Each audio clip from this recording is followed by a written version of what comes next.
जय Jagannath. अभिप्तास unique world को स्वागत।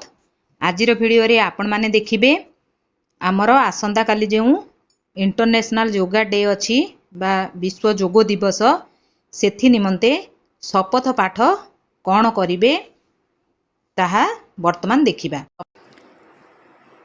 शारीरिक मानसिक एवं आध्यात्मिक सुस्थता पई योगर उपयोगिता विषय रे जानी मु एहाकु एक दैनंदिन अभ्यास भाव में ग्रहण करने को प्रतिज्ञा करुछि।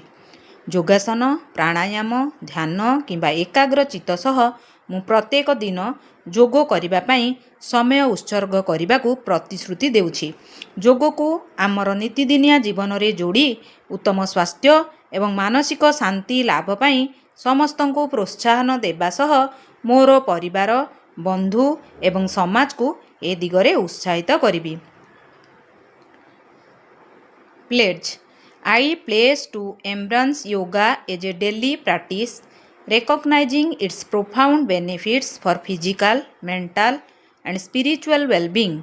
I commit to dedicating time each day to yoga, whether through asanas, pranayama, meditation, or mindfulness practice.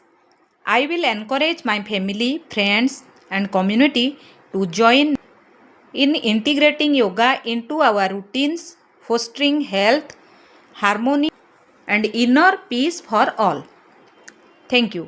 आशा करुच्ची भिडियोटी निश्चय भाव आपण मान पई हेल्पफुल हेबो। जदि आपणक कार्य लागिछि बोली भाबुचंती दयाकरी भिडियो को लाइक करिवे, निजर शिक्षक बंधु मानक शेयर करिवे, जो माने चैनल रे नुआ अछंती अनुरोध चैनल को सब्सक्राइब करिवे, निजर सुचिंतित मतामत कमेंट माध्यम रे प्रदान करिवे। रहुछि धन्यवाद। जय जगन्नाथ।